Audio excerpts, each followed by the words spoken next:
Welcome back to tasty bud kitchen again. திரும்பவுமா உங்களை tasty but கிச்சனில் சந்திக்கிறதுல ரொம்ப மகிழ்ச்சி. கண்ணாலை பிறகு திரும்பவும் புதிய ஒரு வீடியோவோட வந்திருக்கிறேன். என்னென்று சொன்னால், இன்றைக்கு உங்களுக்கு ஸ்பெஷலாக இன்ஸ்டண்ட்டாக குயிக்காக ஒரு இட்லி செய்கிற ரெசிபி தான் நான் உங்களுக்கு சொல்லித்தர போகிறேன். இட்லி என்றாலே பொதுவாகவே எல்லாருக்கும் ஒரு பெரிய நீண்ட ஒரு ப்ராசஸ்ன்னு தான் எல்லாரும் நினைக்கிற வளமையாகவே அது எல்லாரும் மனதிலையும் இருக்கிற ஒரு கருத்து. ஆனால் நாங்கள் இன்றைக்கு செய்ய போகிற இட்லி அப்படி இல்லை. ரொம்ப டேஸ்டியானதும் நல்ல சாஃப்டான அழகான ஒரு இட்லி குயிக்காக ஈஸியாக செய்ய போகிறோம். அதுக்கு நான் இப்போ உங்களுக்கு காட்ட போகிறோம் என்னென்ன பொருட்கள் தேவைன்னு சொல்லி. வாங்க பார்க்கலாம். இப்போ இந்த இட்லி செய்கிறதுக்கு நான் எடுத்திருக்கிற பொருள் மெயினான பொருள் ரவை. பாருங்க, இதில் மெஷர்மெண்ட் கப்பால் 1 கப் ரவை இருக்குது. இந்த ரவையை நான் இப்படி இதுக்குள்ள போட்டுக்கொள்றேன். இது 1 கப் ரவை. நீங்கள் அவிக்க தேவையில்லை, வறுக்க தேவையில்லை, ஒன்றும் செய்ய தேவையில்லை. ஆனாலும் கூட வறுத்த ரவை இருந்தாலும் நீங்கள் அதை யூஸ் பண்ணிக்கொள்ளலாம். மற்றபடி நான் எடுத்திருக்கிறேன் பிளேன் ரவை தான். நீங்களும் அதே மாதிரி பிளேன் ரவை எடுத்தாலும் ஓகே, பிரச்சனை இல்லை. இந்த ரவையை நான் இந்த மெஷர்மெண்ட் கப்பால் எடுத்தேன் 1 கப். இந்த 1 கப் ரவைக்கு இந்த மாதிரி பிளேன் யோகட் இந்த இருக்கு பாருங்க. இந்த யோகட் 1.5 கப் நாங்கள் விட வேணும். இது 1 கப் ரவைக்கு இந்த கப்பாலே அதே கப்பால் 1.5 கப் யோகட் விட வேணும். அதுக்கு தான் நான் யோகட் எடுத்திருக்கிறேன்.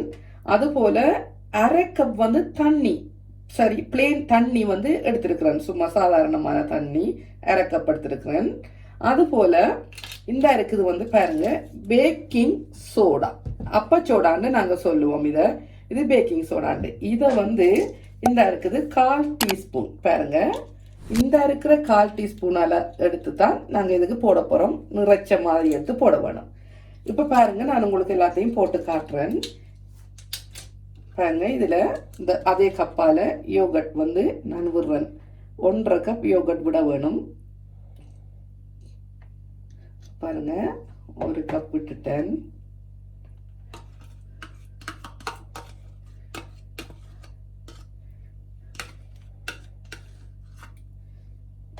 மற்றது இதுக்குள்ள 1/2 கப் யோகட் விட வேணும்.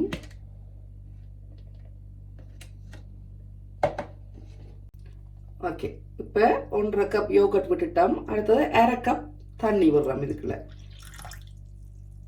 1 கப் ரவைக்கு 1.5 கப் தயிரும் 1/2 கப் தண்ணியும் விட்டுட்டு, இப்போ இந்த பாருங்க, இந்த 1/4 டீஸ்பூனால இப்படி நிறைய வார மாதிரிக்கு இந்த மாதிரிக்கு எடுத்து அப்பச்சோடாவை நான் போடுறேன். தட்டையாக வர மாதிரி எடுக்கல, கொஞ்சம் கூட வர மாதிரி மேலால் இந்த 1/4 டீஸ்பூன் அப்பச்சோடா அதையும் இப்போ இதுக்குள்ளே போட்டு என்ன செய்ய வேணுமெண்டா, இதை நல்லா நீங்கள் கலந்து விட வேணும். வேறு எதுவுமே இதுக்கு நீங்கள் போடுறதில்ல. இதை மட்டும் போட்டுட்டு நல்லா கலந்து விட்டுட்டு இதை சரியாக 1 மணித்தியாலத்துக்கு நாங்கள் ஊற விட வேணும். இது 1 மணித்தியாலத்துக்கு கூட ஊறக்கூடாது. 1 மணித்தியாலத்துக்கு குறைஞ்சாலும் பரவாயில்ல, கூடக்கூடாது. நாங்கள் அப்படியே நல்லா கலந்து நல்லா விட்டுட்டு ஊற வச்சுட்டு சரியாக 1 மணித்தியாலத்துக்கு பிறகு எடுத்து தான் உப்பு போட வேணும். இப்போ நீங்கள் உப்பும் போடக்கூடாது.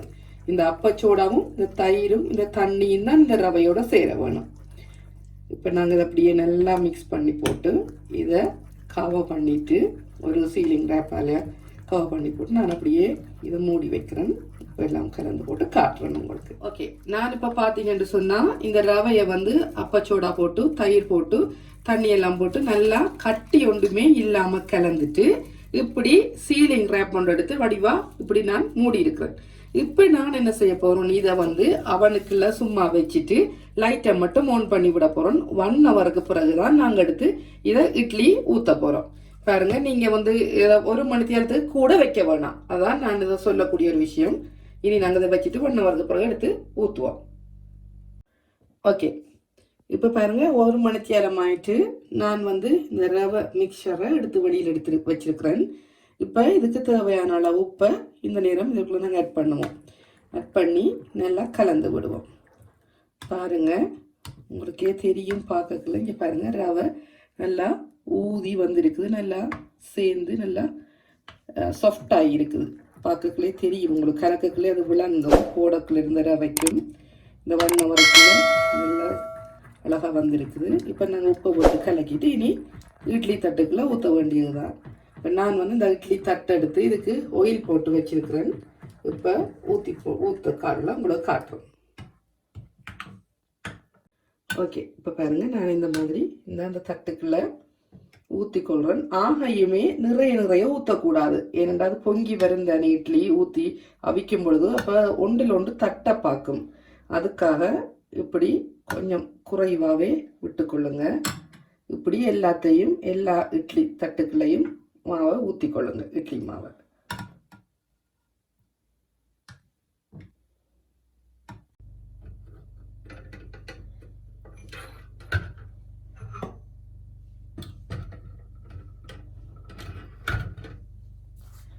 ஓகே, இப்போ பாருங்கள், நான் இட்லி தட்டை எல்லாம் இதில் அடுக்கிட்டேன். இப்போ இதை தூக்கி அந்த தண்ணி வந்து கொதிக்க விட்டுருக்குறேன் சட்டிக்குள்ள. இப்படியே இதை வச்சுட்டு மூடிட்டு சரியாக நாங்கள் ஒரு 12லிருந்து 15 நிமிஷத்துக்குள்ளே இந்த இட்லியை இறக்கி கொள்வோம். இப்போ நல்லா ஆன் பண்ணுவோம், அடுப்பை கொதிக்கட்டும், மூடி விடுவோம். சரியாக 15 நிமிஷத்துக்குள்ள இறக்கக்குள்ள உங்களுக்கு காட்டுறோம்.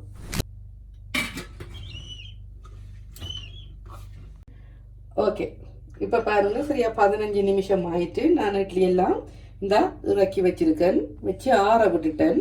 இப்போ நான் இறக்கி எடுக்க போகிறேன். பாருங்கள், இப்படி ஒரு ஒரு பொருள் ஒன்றை வச்சு இப்படி எடுத்துக்கொள்கிறேன். இருக்கு பாருங்கள்,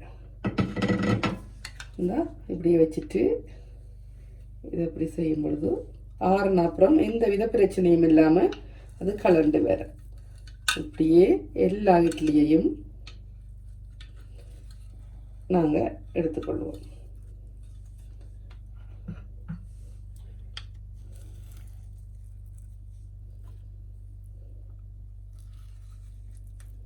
ஓகே, இப்போ நாங்கள் என்ன செய்வோம்னா, இட்லியோ சரி தோசையோ சரி எதுக்கண்டாலும் சாப்பிடக்கூடிய மாதிரியான ஒரு சட்னி உண்டு. அந்த சட்னி வந்து ஸ்ரீலங்கன் ஸ்டைலில் நாங்கள் அந்த சட்னி எப்படி செய்கிறதுண்டு நான் உங்களுக்கு சொல்லித்தரேன். வாங்க, இப்போ நான் அதுக்கு என்னென்ன பொருட்கள் தேவைன்னு காட்டுறேன். ஓகே, இதில் வந்து ஃப்ரெஷ் தேங்காய் பூ எடுத்துருக்கிறேன். ஒரு தேங்காயை உடைச்சி அதில் பாதியை நான் திருவி வச்சிருக்கிறேன். இருக்குது ஃப்ரெஷ் தேங்காய் பூ. அதுபோல் இருக்குது காஞ்ச மிளகாய். இதை வந்து எடுத்து வச்சிருக்கிறோம். இதை நாங்கள் பொரிக்க வேணும். அது இருக்கட்டும், நான் பிறகு செய்முறை எப்படி செய்யறதுக்குள்ள காட்டித்தான். காஞ்ச மிளகாய் எடுத்து இப்படி விதையெல்லாம் நீக்கிட்டு எடுத்து வச்சிருக்கிறேன். கறிவேப்பிலை பாருங்க 2 மாதிரி வச்சிருக்கிறேன். கொஞ்சம் பெருசாகவும் ஒரு வச்சிருக்கிறேன், கொஞ்சம் சின்னனாகவும் அரிஞ்சு வச்சிருக்கிறேன். பழப்புளி வந்து நான் 2 டேபிள் ஸ்பூனுக்கு கொஞ்சம் கூட வாடுத்துக்கிறேன், புளிஞ்சி வச்சிருக்கிறேன். இஞ்சி இப்படி ஸ்லைஸ் பண்ணி இருக்குது பாருங்க, 3 ஸ்லைஸ் எடுத்து வச்சிருக்கிறேன். அது மாதிரி கார்லிக் வந்து வெள்ளைப்பூடு எடுத்து வச்சிருக்கிறேன். வெங்காயம், சின்ன வெங்காயம் கொஞ்சம் இப்படி குட்டி குட்டியா அப்படி அரிஞ்சு வச்சிருக்கிறேன். இது தாளிக்கிறதுக்கு. உப்பு, இதோட கடுகு சீரகம் எங்களுக்கு தாளிக்கிறதுக்கு வேணும். இப்போ நாங்கள் இந்த சட்னி ஸ்ரீலங்கன் ஸ்டைலில் செய்கிறதுக்கு எப்படி செய்யலாம்னு செய்முறைக்குள்ளே போகலாம் வாங்க. ஓகே, இப்போ பார்த்தீங்கன்னா நான் அப்படி சட்டி ஒன்று அடுப்பில் வச்சு ஒரு மேசக்கரண்டி அளவுக்கு எண்ணெய் விட்டுருக்குறேன். எண்ணெய் நல்லா சூடாயிட்டு ஆகணுன்னு நான் ஒரு 1/4 தேக்கரண்டி அளவுக்கு கொஞ்சம் கடுகு எடுத்து இதுக்குள்ள இப்படி போட்டு அதை வடிக்க விட்டுட்டு, அதே போல் ஒரு கொஞ்சம் 1/4 தேக்கரண்டி அளவுக்கு ஒரு சின்ன சீரகம் அதையும் இப்படி போட்டுட்டு, எடுத்து வச்சிருந்த செத்த மிளகாயில் அதையும் எடுத்து இப்படி கொஞ்சம் சின்ன துண்டாக்கி வச்சுக்கொள்ளுங்க கையில். இது இப்படியே பொரிஞ்சு வரைக்கல இந்த வெட்டி வச்சிருக்கிற சின்ன வெங்காயத்தை நெருப்பை குறைச்சிட்டு சின்ன வெங்காயத்தை இதுக்குள்ள போட்டுட்டு அதோட சேர்த்து இந்த சின்ன மிளகாயை குட்டி குட்டியாக வெட்டி இருக்கிறோம் இல்லையா, அதையும் போட்டு இப்படி இதை நல்லா வதக்கி கொள்ளுங்க. இப்போ நல்லா அது வதக்கி கொண்டு வரைக்கல நெருப்பு மீடியம் ஹீட்டில் வச்சுக்கொள்ளுங்க, இல்லாட்டி தீஞ்சிடும். கடுகு சீரகம் வடித்த உடனே சிறப்பை குறைச்சி விட்டுறணும். இப்போ இந்த கறிவேப்பிலையை எடுத்து அதில் இந்த சின்ன பாட்டை அரிஞ்சு வச்சுருக்கேன் தானே, அதை எடுத்து இதுக்குள்ள சேர்த்துக்கொள்ள வேணும். இந்த பெரிய பாட்டு எங்களுக்கு சம்பலுக்கு சட்னிக்கு அரைக்கைக்குள்ள தேவைப்படும். அதுக்காக இந்த சின்னனை இதுக்குள்ள போட்டு இப்படியே வதக்கி இதை வேறு டிஷ்ஷுக்குள்ள மாற்றி வச்சுக்கொள்ள வேணும். இது எங்களுக்கு சில சட்னி எல்லாம் செஞ்சு முடிச்ச அப்புறம் போட்டு மிக்ஸ் பண்ணுறதுக்கு நல்லொரு ஃப்ளேவர் ஒன்று வரும், அரோமாவோட நல்லொரு இது வரும். அதுக்காகத்தான் அப்படி செய்கிறது. இப்போ இது நல்லா வதங்கிட்டு பார்த்தீங்கன்னா உங்களுக்கு தெரியும், வெங்காயம் எல்லாம் பொன்னிறத்துக்கு வந்துட்டு இப்போ நாங்கள் ஆஃப் பண்ணிட்டு அடுப்பை நாங்கள் இதை எடுத்து வேறையா ஒரு எண்ணத்தில் மாற்றி வச்சுக்கொள்வோம். ஓகே, இப்போ பாருங்க இந்த வதக்கின சாமான எல்லாத்தையும் நான் இறக்கிட்டு இப்போ அந்த எண்ணெய்க்குள்ளேயே என்ன செய்யணும்னு சொன்னால் இந்த மாதிரி இஞ்சி எடுத்து இப்படி போட்டு நல்லா இஞ்சி பொரிச்சு எடுக்க வேணும். நாங்கள் இஞ்சிட அந்த பச்சை வாசம் போகிற அளவுக்கு இஞ்சியை பொரிக்க வேணும். இப்படி இஞ்சி பொரிஞ்சி ஒரு கொஞ்சம் போட்டு ஒரு 2 நிமிஷத்தால் இஞ்சியோட சேர்த்து என்ன செய்ய வேணும்னா வெள்ளைப்பூடையும் போட வேணும். இதாக இருக்குது, இதையும் இதோட சேர்த்துக்கணுங்க. இப்போ சேர்த்துட்டு இப்போ பார்த்தீங்கன்னா இஞ்சி வெள்ளைப்பூடும் எல்லாம் இப்படி பொரிஞ்சு கொண்டு இருக்குது. உங்களுக்கு பாதத்திலே விளங்கும் இந்த மாதிரி இருக்குது. இஞ்சி வந்து இப்படி ஸ்லைஸாக போட்டால் தான் ஈஸியாக பொரியும்ன்றதுக்காக தான் ஸ்லைஸாக போட்டிருக்கிறேன். வெள்ளைப்பூடு இஞ்சி எல்லாம் அப்படியே பொரிஞ்சிட்டு வந்துருன்றதுக்குள்ள நெருப்பை மீடியத்துக்கு குறைச்சி கொள்ளுங்க. இங்கே பாருங்கள் வெள்ளைப்பூடெல்லாம் ஒரு கலர் மாறி கொண்டு வருது, தெரியும் உங்களுக்கு பார்க்கும்போது இப்படி வருது. இஞ்சியை தான் அடிக்கடி மாற்றி விட வேணும், அப்போ தான் டக்குன்னு பொரியும். ஓகே, இப்போ நல்லா நெருப்பை குறைச்சிட்டு இந்த காஞ்ச மிளகாயை இதுக்குள்ளே போட்டு நல்லா இதையும் சேர்த்து பொரிய விடுங்க. இதோட இந்த இஞ்சி பூண்டு எல்லாத்தோடையும் சேர்ந்து இந்த மிளகாயும் நல்லா பொரியட்டும். நான் பொரிச்சு எடுத்துக்கொள்வேன். தேவையான அளவு மிளகாய் போட்டுக்கொள்வேன், உங்களுக்கு உரப்புக்கு ஏற்ற அளவுக்கு, பிரச்சனை இல்லை. ஓகே, இப்போ பார்த்தீங்கன்னா உங்களுக்கு தெரியும் இந்த மிளகாயும் நல்லா பொரிஞ்சிச்சுன்னு சொன்னால் அப்படி கலண்டு இருக்குது. அப்படிங்க அப்படி பொரிக்கும் பொழுது உங்களுக்கு கை வச்சு மிக்ஸ் பண்ணக்குள்ள தெரியும். இப்போ மிளகாயும் நல்லா பொரிஞ்சிட்டு இஞ்சி பூண்டு எல்லாமே பதத்துக்கு வந்துட்டுது. இப்போ நாங்கள் அடுப்பு ஆஃப் பண்ணுவோம். ஆஃப் பண்ணிட்டு விடுவோம், கொஞ்சம் ஆறட்டும். ஓகே, இப்போ பார்த்தீங்கன்னா இதுக்குள்ள வந்து காஞ்ச மிளகா பொரிச்சதும் வெள்ளைப்பூடும் இஞ்சியும் இருக்குது. இப்போ நான் இதை என்ன செய்ய போகிறேன், கிரைண்டரில் போட்டு இதை வந்து அரைச்சி எடுத்துகிட்டு வர போகிறோம். அம்மி இருக்கிறாங்க, அம்மியில் அரைச்சிங்கன்னா நல்ல ஒரு டேஸ்ட் ஒன்று கிடைக்கும். இப்போ நான் இதை உங்களுக்கு அரைச்சிட்டு காட்டுறேன். ஓகே, இப்போ பாருங்க இந்த அரைப்பட்டுட்டு நான் இதுக்குள்ள இந்த மாதிரி உப்பை போடுறேன்.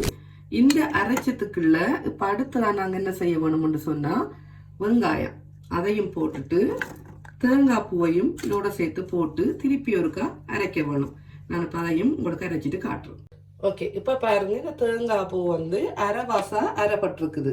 இப்போ அந்த அரைவாசா அரைப்பட்டத்தோட நாங்கள் என்ன செய்ய வேணும், இந்த பச்சை கறிவேப்பிலையும் இதில் போட்டுட்டு இப்போ இந்த புளியம்பழத்தையும் இதோட சேர்த்துக்கொள்ள வேணும். சேர்த்துட்டு நீங்கள் இன்னும் கொஞ்சம் தண்ணி சேர்த்துக்கொள்ளலாம். இதோட கொஞ்சம் தண்ணியாக வரணும்னா இப்போ இதுக்குள்ள கொஞ்சம் தண்ணியையும் சேர்த்துட்டு இப்போ இதை திருப்பி நீங்கள் மிக்ஸ் பண்ணிக்கொள்ள வேணும். நான் உங்களுக்கு காட்டுறேன் மிக்ஸ் பண்ணிவிட்டு. ஓகே, இப்போ பாருங்கள் நான் சட்னியை நல்லா கிரைண்டரில் போட்டு அரைச்சி எடுத்து வந்துட்டேன். இந்த மாதிரி வந்திருக்குது. உப்பு புளி காணாட்டி பார்த்து நீங்கள் போட்டுக்கொள்ளுங்க, தண்ணி காணாட்டியும் கொஞ்சம் விட்டுக்கொள்ளுங்க. எங்களுக்கு இந்த அளவுக்கு பதம் ஓகே, அதனால இவ்வளவு அளவுக்கு தான் தண்ணி விட்டேன்னா.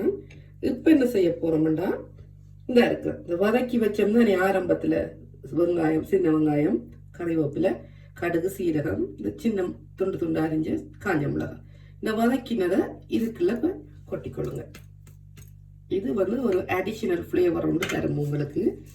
அப்போ இது நீங்கள் தோசை, சரி, இட்லி அப்படியான சாப்பாடுகள் எல்லாத்துக்குமே வச்சு சாப்பிட்றதுக்கு உங்களுக்கு டேஸ்டாக இருக்கும்.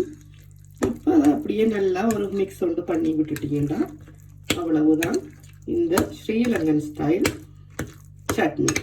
இப்போ என்னன்னா இந்த சட்னி வந்து உங்களுக்கு பாருங்க இப்படி வந்திருக்குது. நல்லா புளி கொஞ்சம் கூட இருக்கிற மாதிரி பார்த்துக்கொள்ளுங்க. உப்பை விட கொஞ்சம் புளி நல்லா அதிகமாக இருந்தால் தான் இது உண்மையிலேயே ஒரு டேஸ்ட் கொண்டு வரும். இஞ்சி டேஸ்ட்டுக்கும் வெள்ளைப்பூடோட டேஸ்ட்டுக்கும் புளி கொஞ்சம் கூட இருந்தால் இன்னும் நல்லா இருக்கும். இது எந்த ஒப்பீனியன், உங்களுக்கு பிடிச்ச மாதிரி நீங்கள் செஞ்சு சாப்பிட்டு கொடுங்க. ஓகே ஓகே, இப்போ பாருங்க நான் இட்லி எல்லாம் அவிச்சிட்டேன். இந்த மாதிரி வந்திருக்குது. ஒரு கப்பில் போட்டதுக்கு எனக்கு 15 இட்லி வந்திருக்குது. பாருங்க இவ்வளோ ஒரு கப்பில் வந்த இட்லி தான். நான் அதுக்கு உங்களுக்கு இப்போ நான் வீடியோவில் காட்டியிருக்கிறேன் இந்த சட்னியும் எப்படி செய்கிறதுன்னு சொல்லி. இங்கே பாருங்க இப்படி இந்த சட்னி செஞ்சுருக்கேன். அப்போ இந்த இட்லியை இந்த சட்னியோட தான் சாப்பிட போகிறோம் நாங்கள். பாருங்க உங்களுக்கு ஒரு இட்லி எடுத்து நான் உங்களுக்கு காட்டுறேன். இங்கே பாருங்க எப்படி சாஃப்டாக இருக்குன்ட்டு பாருங்க. இங்கே பாருங்க பார்த்தீங்கன்னா உங்களுக்கு தெரியும். நல்ல ஒரு சாஃப்டாகவும் நல்ல ஒரு டேஸ்டாகவும் இருக்குது. டிஃப்ரெண்ட்டான ஒரு டேஸ்ட்டாக இருக்கும். நீங்கள் இப்போ எங்கட வீட்டையெல்லாம் இந்த இட்லி செய்ய தொடர்ந்த பிறகு உளுந்து அரிசி போட்டு செய்கிற இட்லியே வேண்டாம்னு சொல்கிற அளவுக்கு வந்துட்டு அவ்வளவு சாஃப்டாகவும் அவ்வளவு டேஸ்டாகவும் இருக்கும். நல்ல ஒரு ஃப்ளேவரான ஒரு ஃப்ளேவரோட கூடுதல் டேஸ்ட் ஒன்று இருக்கும். சூப்பராக இருக்குது. அதே மாதிரி இந்த சட்னியையும் வீடியோவை பார்த்து செஞ்சு பாருங்கள். இதர ரெசிபியையும் இட்லியோட ரெசிபியையும் வீடியோவை பார்த்து செஞ்சு பாருங்கள். செஞ்சு பார்த்துட்டு உங்களுக்கு பிடிச்சிருந்தா இந்த வீடியோ லைக் பண்ணுங்கள், ஷேர் பண்ணுங்கள். மறக்காமல் டேஸ்டி பட் சேனலை சப்ஸ்கிரைப் பண்ணுங்கள்.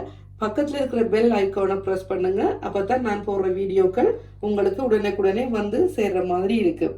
எனிவே இங்கே கொடுக்குற எல்லா ஆதரவுக்கும் நன்றி. திரும்பவுமாய் உங்களை புதிய டிஷ்ஷோடு சந்திக்கிறேன். அது வரைக்கும் அன்பு வணக்கங்கள். டேஸ்டி பட்டின் இனிய அன்பு வணக்கங்கள். நன்றி.